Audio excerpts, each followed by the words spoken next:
Is somebody who dominates the game for about a minute, minute and a half, meaning they're playing defense and they're playing offense, and they stand out on both ends of the floor for a good minute and a half. They catch your eye. I didn't see that.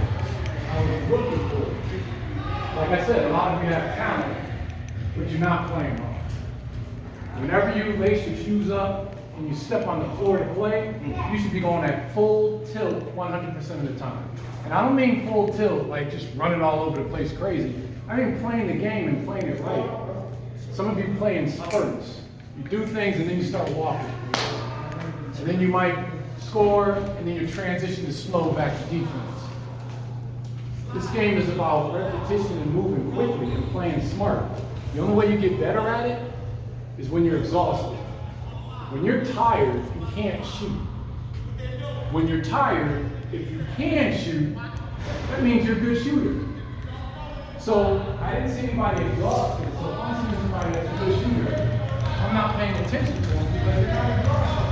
I go out here right now and still knock them down if I'm not tired. But if I get tired, I probably can't make a three-pointer. Maybe I might be lucky.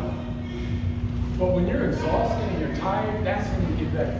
So don't think you're getting better when you're out there playing, walking around, just kind of going up and down the floor. When you're tired, you can do the things that you do when you're not tired, you'll know you're getting better. Because think about it. How many of you guys play games and you went out and played against another team? You just got exhausted. You couldn't do anything because you were too tired.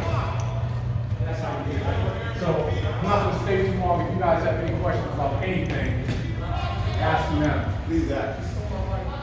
And take advantage of it, because I was in your seat. I was just about to say that. I was in your seat, and I had people come talk to me right here at this club. I played on the 12U team here. I played on the 14U team here. So I grew up in this club. So again, don't be nervous. Don't be bashful.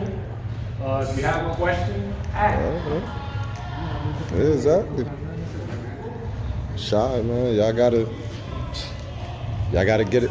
Yo, this is what we saying. So, like when we telling you voice and command on the court, like this is a perfect opportunity. That shy, y'all gotta get out of the habit of that, man.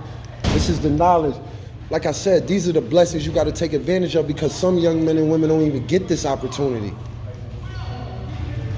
So we're not gonna take too much of his time. So nobody got a question to ask him? Well, besides, I know we all got questions, but I'm saying any of these 18 and under. Nobody? Go ahead, Coach. What games that you played in? What country was that hosted? Which game? The World Games? World Games in Spain and Olympics were in Korea. Well, hold on a second. None of you have a question? That's what I'm saying. Scary, man.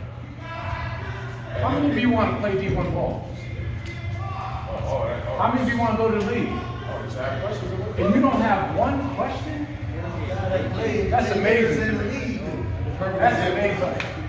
I asked a zillion questions every time I was in a camp, every time I ran into an NBA player, because there's so much knowledge. You constantly are learning the game all the time. It never stops. And not one of you have one question. Before he said, I said, you want to get to the NBA, you got a question for him? What's that? How vocal were you on the court? Dad, I love to answer your question, but I want to hear from them. Yo, How hard are the coaches? What's that? How hard were the coaches? How hard were the coaches? You get different coaches. I played for Pat Riley, Larry Brown, Greg Popovich, Don Nelson. I played for a lot of coaches. And all coaches saw me in a different way. Man. I played small forward, power forward, and center. number 3 draft pick, man. Every coach saw me differently. So it's not about how hard the coach is. You're going to run into people that you don't get along with on your team and your coaches. That doesn't matter. It's how can you adapt and deal with situations to continue to play and be where you want to be. So you have to make the adjustment. It ain't about the coaches. You're going to run into coaches that you don't like all the time. You're going to run into players on your team that you don't like. But you still have to play and you still have to excel. So don't get caught up in coaches. Get caught up in adjusting, adapting, and getting better with your game and playing hard. That's the main thing you should think about. That's a good question. That was the question I was about to ask you too. I was gonna say, do you play? Well, he has. He raised his hand. Did you get college offers or did you reach out to coaches? What's that? Did you get college offers or did you reach out to coaches? Well, I was recruited by all the colleges in the country. I mean, when I was here, when we had a summer league over on the East End, Raleigh Massimino, Duke, the coach from North Carolina, Dean Smith, they all came to the East End to watch me play. So Lefty Drizel from Maryland, all the coaches came to see me play because I was a top 5 player in the country. But just understand this. It was my hard work that put me there. You couldn't keep me out the gym. You couldn't stop me from learning. And I made sure, and my coaches made sure, that I was in shape. So in order for me to play high school ball, I had to run cross country. I hated running cross country. I hated to run. I hated running long distance, but that got me in shape. And I didn't realize how important it was.